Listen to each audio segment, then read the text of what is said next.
Contrary to popular belief, the impending El Nino rains that were predicted to start in October are likely to pose a serious threat to food security. Reports indicate that agriculture incurred losses estimated at $236 million during the 1997 El Nino phenomenon. However, unlike in 1997, different government agencies seem to appreciate the need for a multi-sectoral contingency plan to mitigate the effects of El Nino this time round. NTV's Gabriel Kudaka reports from Kenya's Food Basket.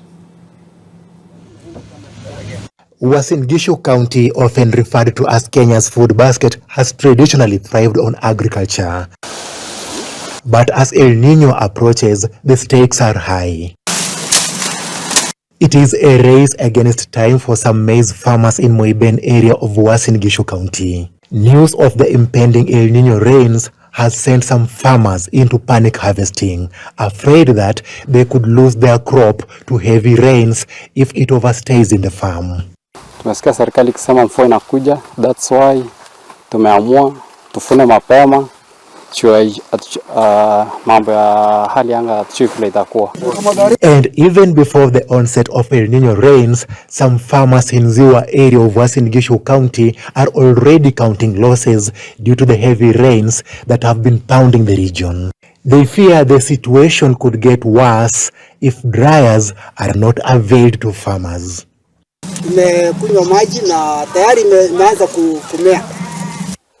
Many of our farms are flooded already, and we don't have even the stores. The county government has built a store here and it has never completed.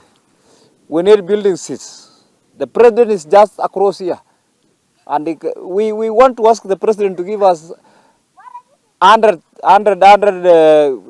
sheets, then we complete this store so that we can control this El Nino disaster. This is Ziwa area in Soy sub-county, and on my right is a crop that is ready for harvesting, whereas this other farmer here requires a few more weeks to harvest his produce.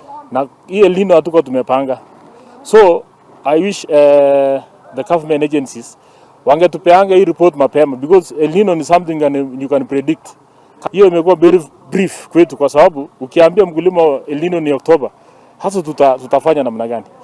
The county government of Uasin Gishu, however, says it is alive to those concerns and has put in place necessary mitigation measures. Nimepata kicho kwamba tutapata mobile dryers 15 katika Uasin Gishu County.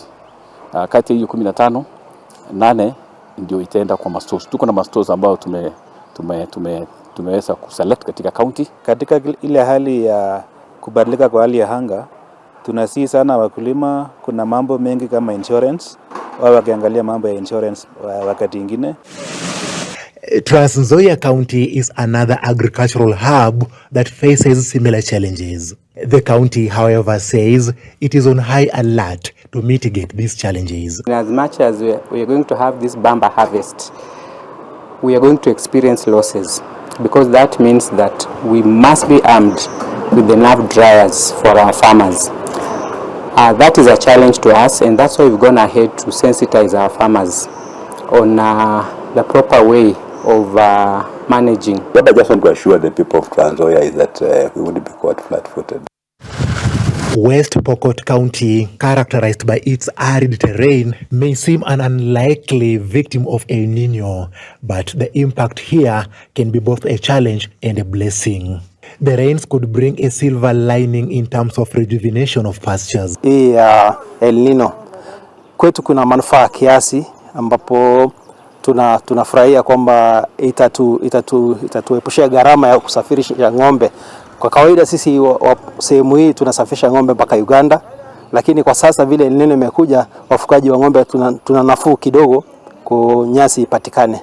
We should encourage our farmers, especially in those areas that have been receiving very little rain, especially North Pokot and Central Pokot. This year, all the crops failed. So we are telling them to take advantage of these El Nino rains to plant more. Budalangi region in Busia County can be described as an epicenter of floods, given its proximity to Lake Victoria and recurrent floods that have been witnessed in the past. These rice farmers in Budalangi are busy planting their crop. They say the anticipated El Nino rains could either be a blessing or a cause of massive damage. Kama mimi mkulima mpunga ni kama itatuharibia sana ikinyesha mingi, na ikiwa chache itatusaidia pia. Officials from the county government of Busia say they have learned adequate lessons from the previous floods. Different areas which we have mapped out will be affected differently. Meaning, on the higher ground, flooding, water runoff will be heavier.